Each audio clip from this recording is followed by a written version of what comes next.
ഇത് ഏതാ ലൊക്കേഷൻ എന്ന് മനസ്സിലായോ? ഇതാണ് നാരായണമംഗലത്ത് മന. എടപ്പാളിലാണ്. വേദശ്രൗത ഗുരുകുലമാണ് ഇപ്പോൾ ഇവിടെ ഉള്ളത്. ഈ ലൊക്കേഷനിൽ വെച്ചിട്ടാണ് നമ്മുടെ പഴയ സിനിമ ദേശാടനം ഷൂട്ട് ചെയ്തത്. ഇതിന്റെ നടുക്കായിട്ട് ഒരു 4 കെട്ടുണ്ട്. ഇവിടെ വേദങ്ങൾ പഠിപ്പിക്കുന്നുണ്ട്. പിന്നെ വർഷങ്ങൾ പഴക്കമുള്ള മന ആയതുകൊണ്ട് തന്നെ ഒരുപാട് ആന്റി കളക്ഷൻസ് ഒക്കെ ഉണ്ട്. അതുപോലെ മനയ്ക്ക് ചുറ്റും ഗസ്റ്റ് ഹൗസ് പോലെ കുഞ്ഞു കുഞ്ഞു വീടുകളുണ്ട്. അതുപോലെ തന്നെ ഒത്തിരി കുളങ്ങളും ഉണ്ട്. കുളപ്പുരയുള്ള ഒരു കുളമാണ് ഇത്. ഈ കുളത്തിന്റെ പടവിക്കൊക്കെ ഇറങ്ങാൻ നോക്കുമ്പോൾ ഒരു ഹൊറർ എഫക്റ്റ് ഉണ്ട് കേട്ടോ. കണ്ടപ്പോൾ പെട്ടെന്നൊന്ന് പേടിച്ചു. പിന്നെ മനയുടെ അടുക്കള ഭാഗത്തായിട്ട് ഒരു കുളമുണ്ട്. അത് സ്ത്രീകൾ മാത്രം മുന്നേ കുളിച്ചിരുന്ന കുളമാണെന്നാണ് പറഞ്ഞത്. അത് ഞാൻ വീഡിയോ എടുക്കാൻ മറന്നു ഗൈസ്.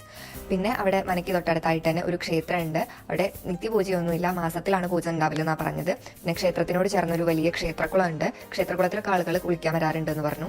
അവിടെ ഇങ്ങനെ ഓരോരുത്തർക്ക് സെപ്പറേറ്റ് ആയിട്ട് കുളിക്കാൻ വേണ്ടിയിട്ട് സ്ത്രീകൾക്ക് വേറെ, പുരുഷന്മാർക്ക് വേറെ, പിന്നെ ക്ഷേത്രത്തിലെ പാത്രങ്ങൾ കഴുകാൻ വേറെ, അങ്ങനെ സെപ്പറേറ്റ് ആയിട്ട് പടവ് കെട്ടിയിട്ടും ഉണ്ട്. ആ ദേശാടന മൂവിയിൽ കാണിക്കുന്ന ആ ഇടവഴിയാണത്ര ഇത്. പാടത്തോട്ടാണ് ആ ഇടവഴി നേരെ പോകുന്നത്. ഇത് അവിടുത്തെ പശുവാണ് ഗൈസ്.